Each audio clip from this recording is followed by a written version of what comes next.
আসসালামু আলাইকুম। কাছে বা দূরে যেখান থেকে আমার এই আজকের ভিডিওটা দেখছেন সবাইকে অসংখ্য অসংখ্য ধন্যবাদ। আমি সীমা, ঢাকা থেকে আজকে আপনাদের জন্য নতুন একটা ব্লগ শুরু করছি নতুন বছরে। তার আগে সবাইকে জানিয়ে নিই, সবাইকে হ্যাপি নিউ ইয়ার। নতুন বছরটা যেন সবার অনেক অনেক অনেক ভালো কাটে, এই শুভকামনা করছি। আর যারা আমার আজকের ব্লগটা দেখা শুরু করেছে অবশ্যই একটা লাইক দিয়ে ভিডিও দেখার অনুরোধ করছি।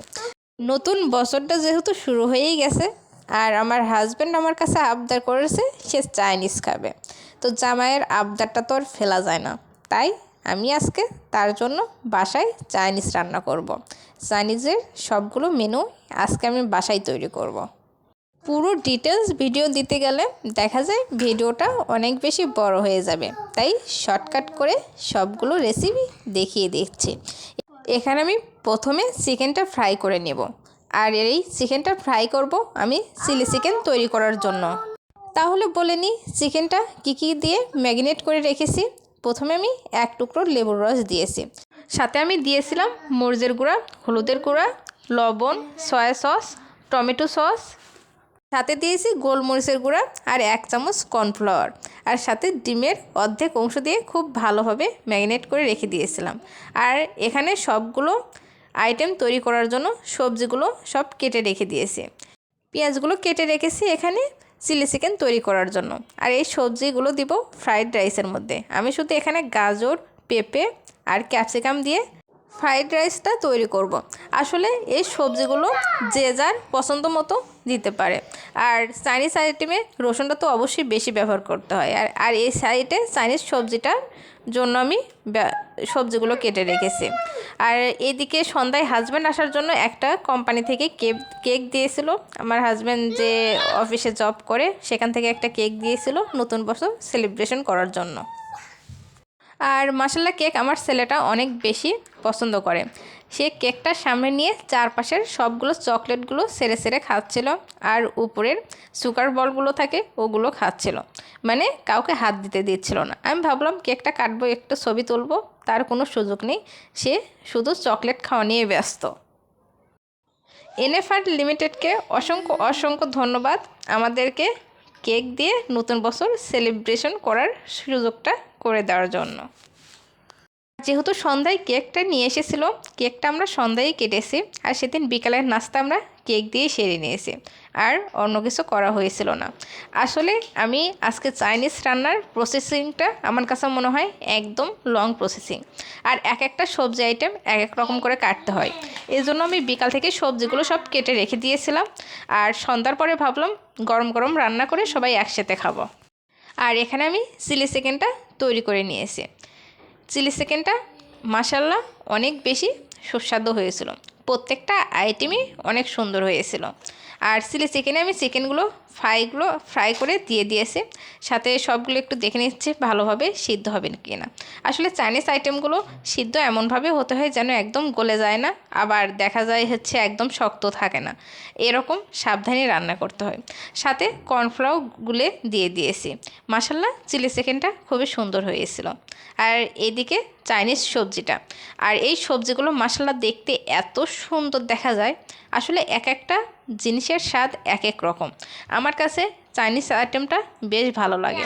আমরা যখন বাঙালিরা কোনো কিছু রান্না করি দেখা যায় ঝাল ঝাল করে সব কিছু রান্না করি, আর সামান্য 2-3 টুকরো কাঁচামরিচ দিয়ে আর সামান্য রসুন দিয়ে রান্না করলে চাইনিজ আইটেমগুলো অন্যরকম একটা স্বাদ লাগে আমার কাছে। সাথে তেলটা তো অবশ্যই কমই লাগে। আর এই চাইনিজ সবজিটাও আমার কাছে খুব বেশি মজা লেগেছে। এখানে চাইনিজ সবজিতে আমি শুধু ব্যবহার করেছি গাজর, ক্যাপসিকাম আর পেঁপে, আর সাথে কয়েকটা পেঁয়াজ। আমার চাইনিজ সবজিটা রান্না হয়ে গেছে, আর এখন আমি ফ্রাইড রাইসটা করে নেব। এখানে ফ্রাইড রাইসটা রান্না করার জন্য যে সবজিগুলো একটু মানে দেরিতে লাগবে, বেশি সময় লাগবে সেদ্ধ হতে, ওইগুলো আমি আগে তেলের মধ্যে দিয়ে দিব।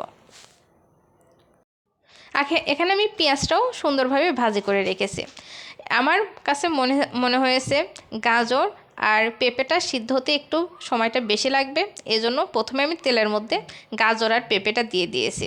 এটা যখন 2-3 মিনিট ভাজা হয়ে যাবে তখন এক সাইডে আমি রসুন কুচিটা ভালোভাবে ভাজি করে নেব, সাথে পেঁয়াজটাও দিয়ে দেব। যখন সবগুলো খুব সুন্দরভাবে ভাজি হয়ে যাবে তখন আমি ক্যাপসিকাম দিয়ে খুব ভালোভাবে ভেজে নেব। আর আজকে আমি ফ্রাইড রাইসটা তৈরি করব চিনি গুঁড়া চাল দিয়ে। আর চিনি গুঁড়া যেটা চালটা ছিল সেটা আমি সুন্দরভাবে ফুটিয়ে নিয়েছি। যতটুকু চাল ছিল তার থেকে 3 গুণ বেশি আমি পানি খুব ভালোভাবে ফুটিয়ে নিয়েছিলাম। তারপর 1 চামচ তেল দিয়েছিলাম, সাথে পরিমাণ মতো লবণ। আর এই চালটা আমি 95% সিদ্ধ করে পানিটা নিংড়ে নিয়েছি। আর এই 95% সিদ্ধ করা চাল আমি একটা বড় একটা প্লেটের মধ্যে ফ্যানের বাতাসে দিয়ে একদম ঠান্ডা করে নেব। আর এই চালটা যতটা ভালো ঝরঝরে হবে ফ্রাইড রাইসটা ততটাই সুন্দর হবে। যারা আমার ভিডিওটা এই পর্যন্ত দেখতে দেখতে চলে এসেছো আর এখন পর্যন্ত লাইক দাওনি, অবশ্যই একটা লাইক দেওয়ার অনুরোধ রইল। তোমাদের একটা লাইক আমার কাছে অনেক দূর এগিয়ে নিয়ে যেতে সাহায্য করবে। চিনি গুঁড়া চালের যে ভাতটা আমি ঝরঝরে করে রান্না করে রেখেছিলাম সেটাই এই পর্যায়ে আমি দিয়ে দিয়েছি। আর সবগুলো সবজির সাথে ভাতটা আমি খুব ভালোভাবে মিশিয়ে নেব। আর আমি এখানে একটা কাঠের চামচটা ব্যবহার করেছি যেন ভাতগুলো ভেঙে না যায়।